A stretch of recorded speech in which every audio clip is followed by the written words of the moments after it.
Today we are here to talk about our topic, and our topic is the child labor in poor countries.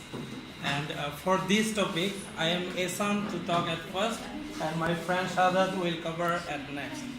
So, uh, uh, from beginning, I want to ask you some questions like. Uh, Are you really familiar with child labor? I guess you all are. And do you think child labor is accepted? It should be no. And do you think children from the poor families are meant to work and the children from rich are meant to go to school? What do you think? I think it's no. But if you think it's yes, then think again. Imagine yourself as a child laborer or a laborer. Do you think it's really enjoyable? I don't think so. Or it's really pleasurable? It not should be. And do you think it's joyful? No, no way. It can't be. So now I would like to talk about the reasons behind this crucial problem.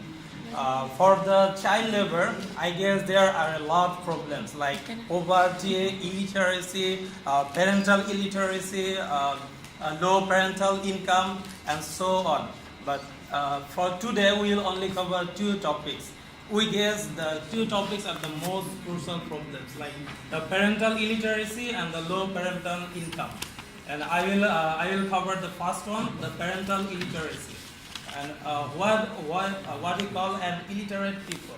In general, the person who cannot read or write is accepted as an illiterate people. But worse, the relation between an illiterate people as a parent. And for sure, an illiterate people can determine the right or wrong. He or she don't understand the proper care of their children, and they don't even think that their children are for the future or they are only for the source of income. I guess they strongly believe their children are only for the source of income. See, this is a normal evening of an uneducated family.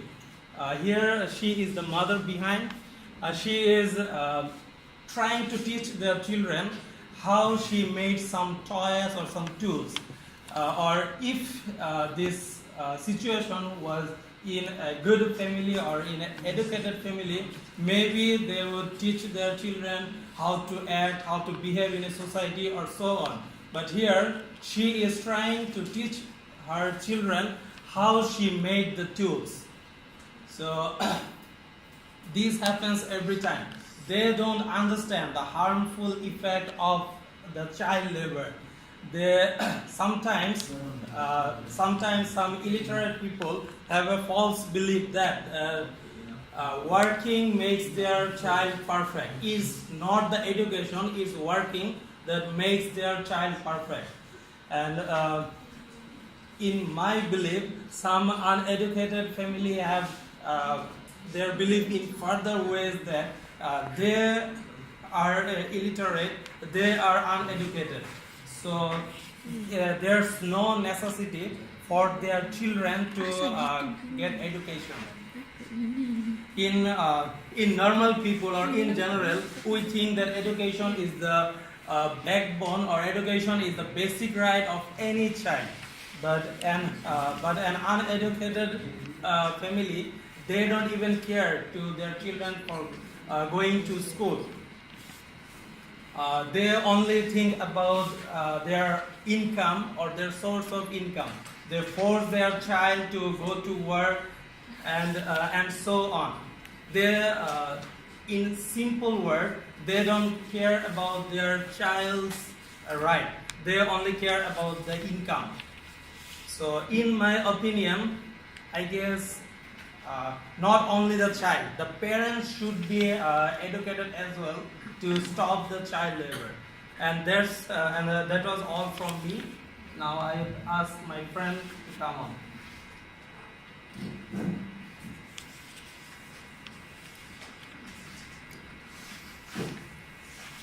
Hello and good morning to everyone. I am Shabat Hussain and I am going to share my point of view about child labor. My brother has already mentioned the definition of child labor, so I will not bother to repeat it again. So first, I want to ask that isn't it shame for our society, child labor in 21st century, to have such kind of things like child labor? Just compare that where we are and the labor, the child labor, their situation. You can see in these slides the differences between us and them. They are living in a very rural area and they don't have anything like we are getting from our parents. So now it's very common thing in our society. We can see this every day around us. In these slides, you can see how lucky we are and their situation. So my point is low parental income. How is it related to child labor? So I will go to further explanation. Before, here are my 2 points: low parental income, how it's linked to the child labor. Suppose in a family there are one income source and many dependent persons. So to cover their family, to bear up the life expenses, they must have one person, one more person to bear up this expenses. And another thing is growing number of children who have either lost their mother or father, especially father, then comes the mother. In this society and especially in South Asian society, the people don't accept women working outside. So it's very foremost for themselves that one should, after father there is child, they should work. They must have to work to live. So this is how low parental income is directly linked with child labor.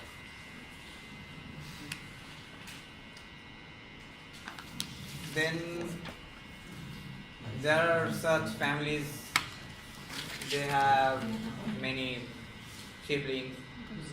So the first son or from the child must work to support the other siblings. Now I want to add one more thing about low parental income, how it's related to maid. In our society, the parents think that as our income is low and I cannot bear my children expenses, so if I send him to someone's house as a maid, they will live happily, they will enjoy life. But actually it's not. They have to face very bad situation. So now imagine we have life like no holidays, no proper food, no clothes, and so on. Right. Stop. Time. Stop. We are about to talk 8 to 10 minutes. It's around 10 or 9. 6 to 8. Right. It's okay. Fix the time. Can I continue, sir? Yeah, we will finish. Just a little bit, right? Yes. Finish it. 30 seconds. Quick. There are many individual reasons behind child labor, but we just talk about only 2. But in our society, it's not a small amount; they are huge. So it will affect our future in very near. So we should do something about this. I will not go with what can we do because time doesn't permit me. From now, can we make a promise that we will protest against child labor from today? So I think that's all from me. And the last picture is a sign.